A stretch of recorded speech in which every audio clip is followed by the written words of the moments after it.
For my recent 3-day preview cruise on board Celebrity Edge, I took a chance and booked the lowest interior Category 12 on a guarantee.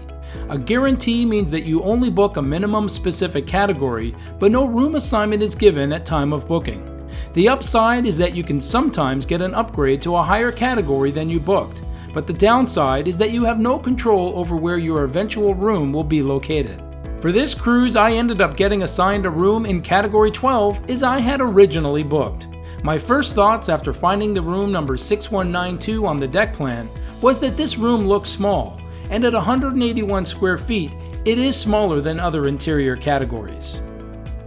Needless to say, I resolved myself to getting no upgrade and a tiny room, but I was pleasantly surprised when I opened my door for the first time. The room decor is very appealing with light colors on the walls and carpeting and whitewashed wood on the cabinetry. The room is also wider than normal rooms, so it made the space appear more open. The room was equipped with a very comfortable king-size bed, but I asked to have it split into 2 singles since I was traveling with my teenage son. There is also a chaise lounge, closets for hanging clothes, and ample cupboard and drawer space. There's a full-length mirror that requires you to retract the desktop. The console features a mini fridge, charging station with 2 standard and 1 European outlet, and 2 USB outlets. The large flat screen TV gives you access to your onboard accounts, a great assortment of live TV and free movies on demand, plus a feature to allow you to stream content from an Android or Apple device.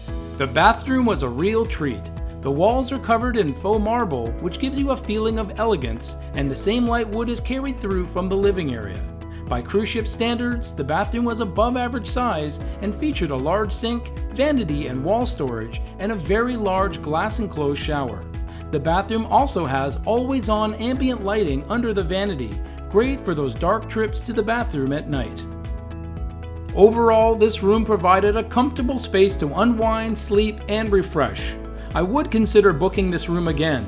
My only hesitation would be the fact that this room is located within a separate corridor off the main hall, along with the Sky Suite.